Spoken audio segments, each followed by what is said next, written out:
Selamat malam Bapak Ibu. Hari ini kita akan mendengarkan firman Tuhan dan membaca. Tapi sebelum itu kita akan menyanyikan satu pujian, Jangan Pernah Menyerah.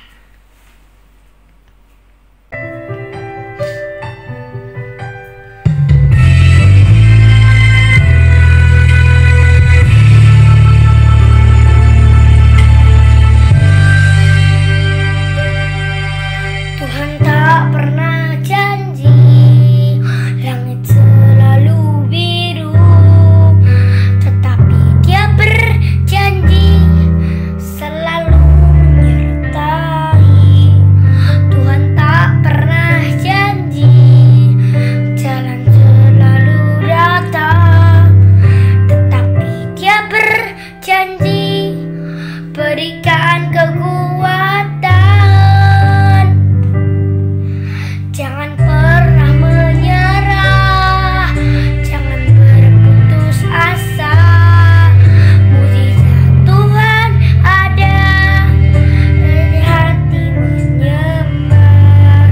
Jangan pernah menyerah, jangan berputus asa. Mujizat Tuhan ada bagi yang setia dan percaya.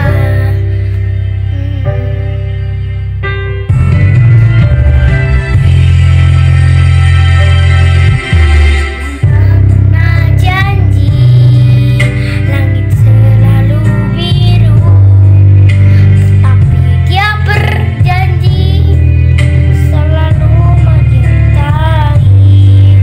Tuhan tak pernah janji jalan selalu rapah, tetapi Dia berjanji berikan kekuatan. Jangan pernah menyerah, jangan berputus asa. Tuhan ada saat hati menyembah. Jangan pernah menyerah, jangan berputus asa. Mujizat Tuhan ada bagi yang setia dan percaya.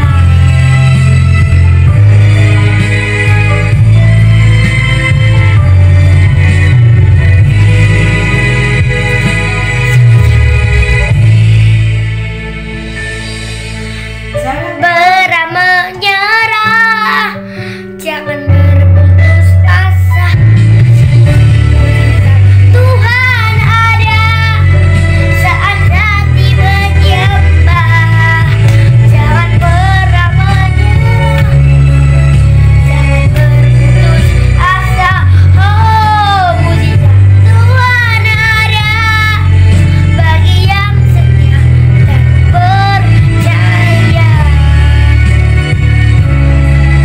Jangan pernah menyerah, mujizat Tuhan ada saat hati menyembah. Jangan pernah menyerah, oh, jangan berputus asa. Mujizat Tuhan ada bagi yang setia dan percaya. Bagi yang setia dan percaya.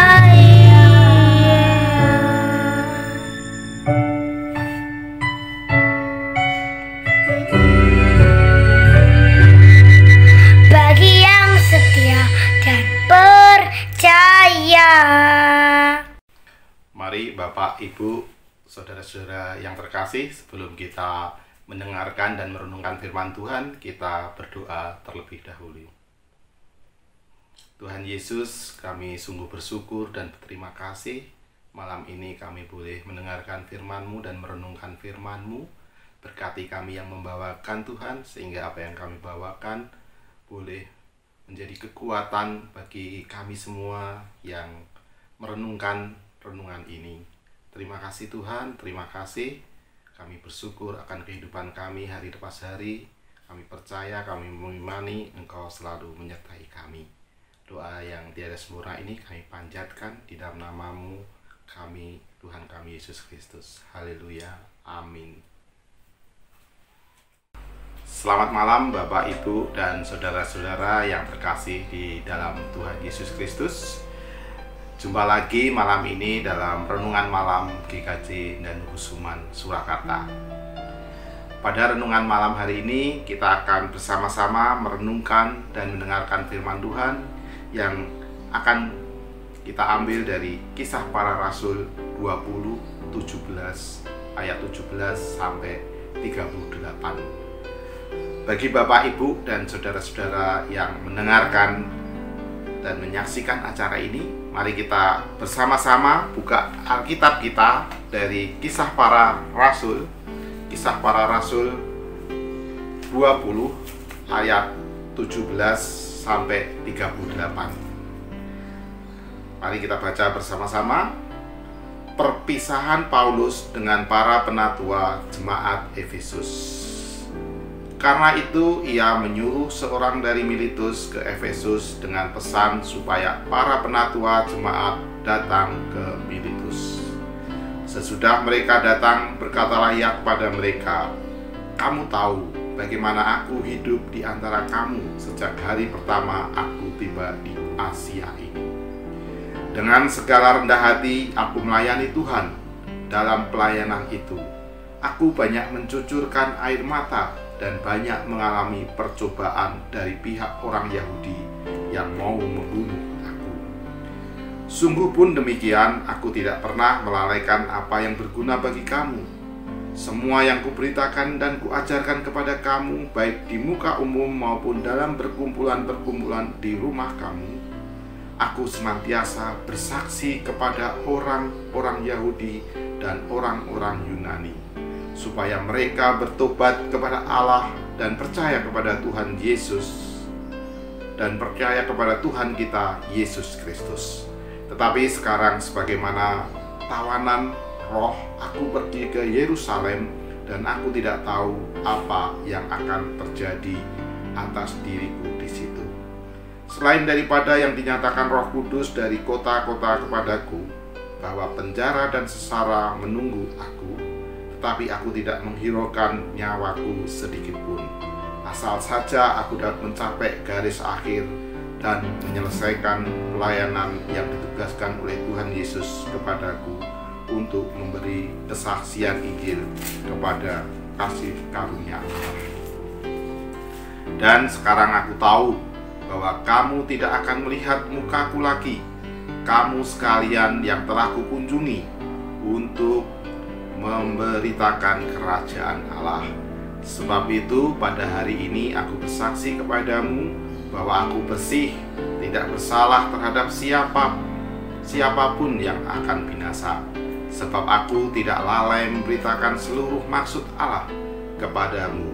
Karena itu jagalah dirimu dan jagalah seluruh kawanan, karena kamulah yang ditetapkan oleh Roh Kudus menjadi penilik untuk mengembalakan jemaat Allah yang diperolehnya, yang dengan darah anaknya sendiri.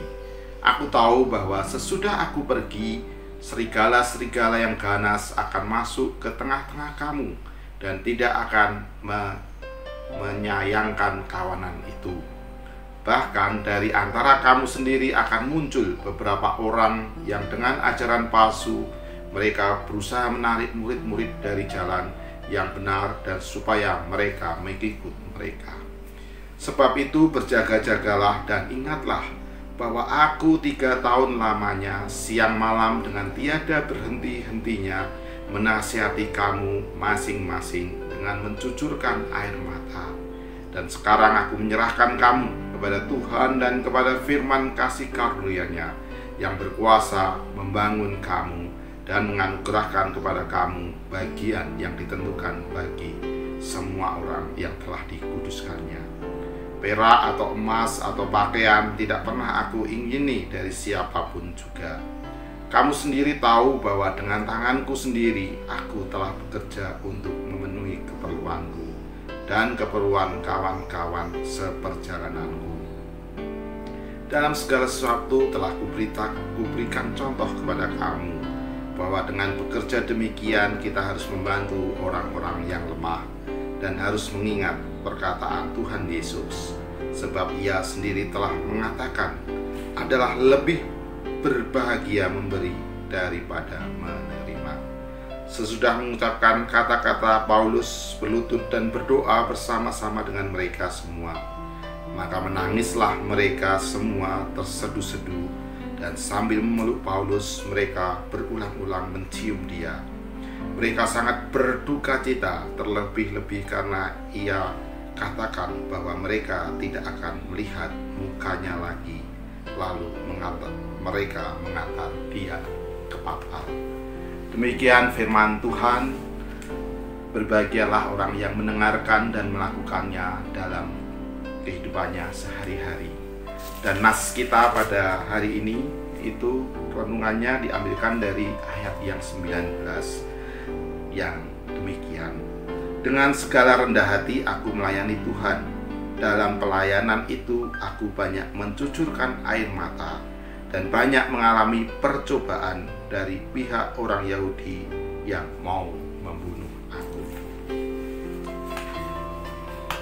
Bapak, Ibu, dan saudara-saudara yang terkasih di dalam Tuhan Yesus Kristus, Kisah Para Rasul 20 ayat 17 sampai 38 ini mengisahkan tentang perpisahan dan pesan Rasul Paulus kepada penatua jemaat di Efesus, yaitu tentang pelayanan. Bapak, Ibu, pelayanan di suatu perusahaan saat ini merupakan faktor yang sangat penting untuk perusahaan itu atau usaha itu akan berhasil atau tidaknya. Maka banyak sekali kita lihat sekarang, banyak sekali perusahaan-perusahaan usaha yang menggunakan slogan pelayanan sebagai moto dari mereka. Misalnya ada di bank, ada slogannya adalah melayani dengan sepenuh hati. Mungkin di instansi Polri kita juga siap melayani. Apalagi di jasa hotel, Bapak Ibu. Saya sendiri juga bekerja di salah satu hotel di Solo, dimana kalau di hotel itu ada pelayanan adalah faktor kunci, memegang kunci sekitar 50% dari usaha itu apakah akan berhasil atau tidak. Kalau di hotel itu memegang kunci yang sangat penting sekali, karena dengan pelayanan yang baik, dengan karyawan yang diberikan, dengan tamu yang, dengan karyawan yang diberikan bekal untuk melayani dengan baik, maka otomatis tamu-tamu yang datang ke hotel akan senang dan mereka pasti akan datang kembali saat mereka berbisnis di kota Solo. Bahkan tamu-tamu tadi akan bercerita ke temannya, bercerita ke yang lain bahwa di hotel dia tinggal di Solo sangat pelayan yang sangat baik, sehingga kembali. Itulah mengapa di hotel 50% adalah keberhasilannya adalah karena salah satunya adalah pelayanan ini. Dan yang 50% lainnya adalah produknya pasti. Nah, malam ini Bapak Ibu, kita akan belajar bersama-sama tentang pelayanan yang Rasul Paulus pesankan kepada jemaat Efesus. Dari apa yang kita baca tadi, maka saya bisa menangkap ada beberapa hal yang Paulus yang pesankan kepada kita sebagai pelayan, kalau kita ingin menjadi pelayan yang baik. Yang pertama adalah rendah hati, di mana rendah hati adalah tidak sombong. Menjadi renungan malam ini bagi kita semua. Apakah kita sudah rendah hati? Tidak sombong dengan harta kita, tidak sombong dengan jabatan kita, dengan kedudukan kita, dan tidak sombong dengan fisik, kondisi kesehatan kita, apalagi dalam menghadapi pandemi COVID-19 ini. Apakah kita tidak sombong atau sudah rendah hati. Dan saat saya membaca merenungkan ini, saya menyadari saya masih sering melakukan kesombongan. Contoh sederhana kesombongan yang sehari-hari saya masih lakukan ada berhubungan dengan kesehatan fisik, di mana saya sering menyombongkan diri saya kepada keluarga saya, anak istri saya, yaitu saya sering menghiraukan protokol kesehatan dengan tidak mencuci tangan dan mandi saat pulang kerja atau bepergian, di mana sebetulnya secara protokol kita harus, kalau dari luar kita harus cuci tangan dan langsung mandi. Tapi saya sering mengatakan sama anak saya, sama istri saya, rapopo, usik, begitu Bapak Ibu dan saudara-saudara. Dan saat saya membaca firman ini, saya merasa saya sudah menjadi orang yang sombong terhadap kondisi fisik saya, terhadap keluarga saya. Nah, menjadi renungan kita, itulah pertama yang dipesankan Rasul Paulus, kita harus rendah hati. Yang kedua, Rasul Paulus di dalam surat ini juga mengajar kita untuk rela berkorban, yaitu tentang pengorbanan hidupnya yang diancam, dipenjarakan dan dibunuh demi Kristus. Penghayatan Rasul Paulus akan apa yang telah Yesus lakukan bagi dia di kayu salib demi keampunan dosanya, menjadikannya sebagai pribadi yang menyerahkan diri secara total bagi Kristus. Ia tidak hanya menerima yang baik-baik saja dari pelayanannya, yaitu posisi yang indah, rekan-rekan sekerja Allah yang baik-baik, namun hal yang terburuk sekalipun ia terima sebagai bukti kasih dan pengharapannya terhadap karya dan pengorbanan Yesus. Mari kita merenungkan juga, apakah kita juga sudah rela berkorban seperti yang sudah Paulus lakukan? Kalau belum, mari kita mulai belajar dan mohon bimbingan Roh Kudus untuk bisa rela berkorban seperti Tuhan Yesus Kristus yang rela berkorban bagi kita untuk menebus dosa-dosa kita. Itulah poin yang kedua, yaitu rela berkorban. Yang ketiga adalah dalam surat ini Paulus juga mengajarkan tentang kejujuran, di mana Paulus menyampaikan kepada penatua jemaat di Efesus apa-apa yang sudah dia lakukan, baik dari perkataan atau perbuatannya. Dan dalam kondisi pandemi sekarang ini, betapa pentingnya kejujuran, betapa berani jujur sangat penting untuk mengerem laju pertumbuhan COVID. Misalnya contoh aja, apabila kita mau berlaku jujur saat mungkin kita terkena COVID atau salah satu keluarga kita terkena, maka kita harus berani jujur untuk perkataan dan melakukan tindakan-tindakan untuk menyampaikan ke masyarakat, ke tempat kerja kita, sehingga kita bisa isolasi mandiri, baik yang terkena maupun yang tidak terkena, karena kita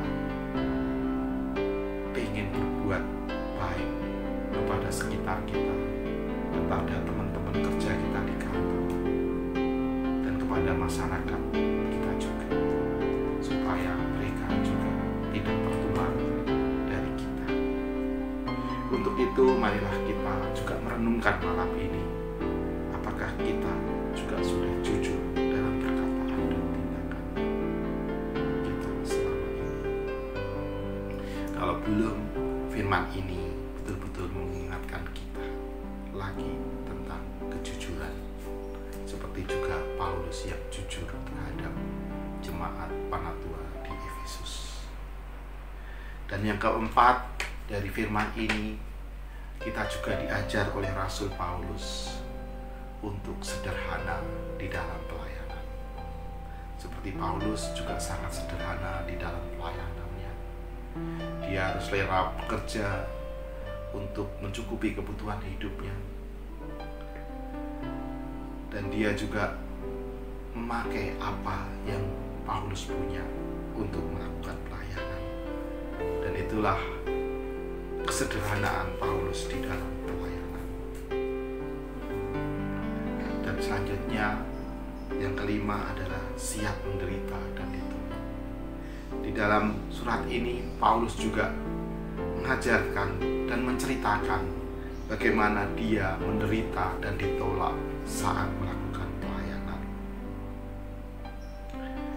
Nah, Bapak Ibu, kalau kita melakukan poin 1, 2, 3, 4, maka poin 5 ini adalah konsekuensi yang kita hadapi di dalam pelayanan. Kita pun juga sering menghadapi saat kita melayani, kita siap mengalami penderitaan dan ditolak, baik oleh masyarakat, baik oleh tempat kerja kita, kalau kita melakukan hal-hal yang tadi, 4 poin tadi. Hal ini memang tidak mudah, saudara-saudara yang terkasih, tapi inilah tugas kita sebagai anak-anak Tuhan, sebagai orang-orang yang percaya kepada Tuhan Yesus, yaitu kita harus melakukan pelayanan. Bahkan Yesus sendiri berpesan kepada kita, lebih berbahagia memberi daripada menerima. Dan poin yang terakhir poin terakhir yang bisa kita ambil dari firman Tuhan malam hari ini, di ayat terakhirnya Paulus juga mengajak berdoa bersama-sama jemaat Efesus. Untuk itu, mari kita juga selalu berdoa di dalam pelayanan kita, baik akan berpelayanan maupun setelah pelayanan. Kita harus selalu berdoa, karena dengan doa itulah kita bisa memberikan pelayanan yang terbaik buat Tuhan Yesus Kristus. Dan akhir kata, Bapak Ibu, marilah kita mempunyai hati yang baik, pikiran yang baik, dan tindakan yang baik. Karena dengan hati, pikiran, dan tindakan yang baik, itulah yang menyenangkan hati Tuhan kita, Yesus Kristus. Amin. Mari kita berdoa. Bapa kami yang ada di surga, Bapa yang kami kenal di dalam nama Tuhan kami Yesus Kristus. Puji syukur dan terima kasih Bapa, malam ini kami boleh mendengarkan firman, boleh Kau ajar firman tentang pelayanan. Kami bersyukur Tuhan, Kau mengingatkan kami kembali bahwa kami sebagai anak-anak-Mu Tuhan harus rendah hati,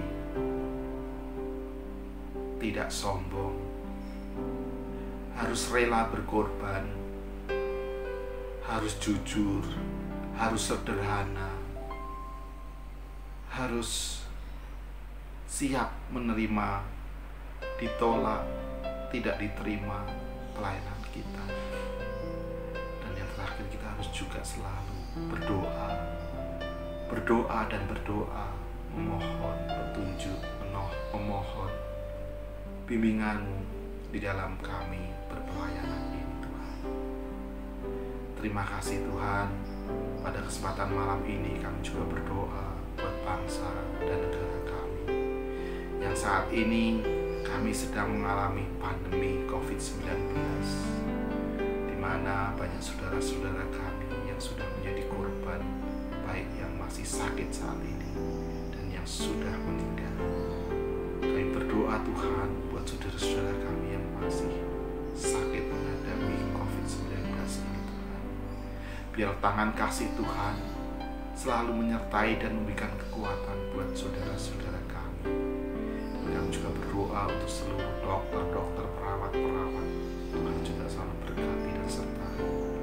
Berikan kekuatan dan kesabaran untuk para dokter dan perawat di dalam merawat saudara-saudara kami yang sakit saat ini. Kami juga berdoa buat saudara-saudara kami yang sudah sembuh. Kami berdoa Tuhan, biar saudara-saudara saudara-saudara kami ini juga boleh bersaksi dan bercerita untuk kebaikan, bahwa COVID ini benar-benar berbahaya, COVID ini benar-benar nyata, sehingga saudara-saudara kami yang belum terkena boleh juga berhati-hati dan selalu menjalankan prokes kesehatan. Terima kasih Tuhan, kami juga berdoa untuk kebutuhan kami sehari-hari, untuk ekonomi kami semua bangsa Indonesia ini Tuhan. Kami menyadari Tuhan, pada kesempatan pandemi ini dengan PPKM Tuhan, banyak saudara-saudara kami yang menderita, yang kesusahan di dalam mencari makan dan minum Tuhan. Kami mohon Tuhan pertolongan buat saudara-saudara kami yang mengalami kesusahan Tuhan. Melalui tangan kasih-Mu, melalui saudara-saudara yang mampu, biarlah mereka juga terbantu untuk tetap bisa makan dan minum selama PPKM ini Tuhan. Terima kasih Bapa Tuhan Yesus Kristus. Pada kesempatan ini kami juga berdoa buat gereja kami berdoa buat pendeta kami Bapak Sugierno dan Bapak Uda. Kami juga berdoa buat para majelis gereja kami.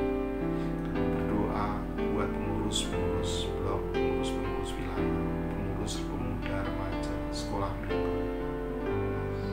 dan kepada seluruh jemaat GKJ Nansu. Kami berdoa Tuhan, persatukan mereka di dalam menghadapi segala permasalahan-permasalahan di gereja. Persatukan kami semua untuk bersama-sama memberikan yang terbaik untuk gereja kami, sehingga gereja kami ini menjadi gereja yang berkenan di hadapan dan menjadi garam dan terang dunia di masyarakat sekitarnya. Terima kasih Tuhan Yesus, terima kasih. Kami juga berdoa dan mohon kepadamu untuk selalu memberkati kami dengan kesehatan, kemampuan, rezeki yang secukupnya Tuhan Yesus. Seperti Engkau mengajar kami berdoa untuk demikian. Bapa kami yang ada di surga, dimuliakanlah namamu, datanglah kerajaan, jadilah kehendak-Mu di bumi seperti di surga. Berilah kami pada hari ini makanan kami yang secukupnya, dan ampunilah akan kesalahan kami seperti kami mengampuni orang yang bersalah pada kami. Dan jangan membawa kami ke dalam pencobaan, tetapi lepaskan kami daripada yang jahat. Karena Engkau yang punya kerajaan dan kuasa dan kemuliaan sampai selama-lamanya. Amin.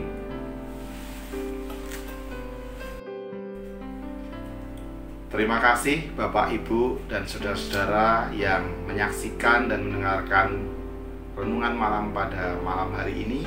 Sampai jumpa lagi di renungan malam minggu depan. Tuhan memberkati dan salam sehat.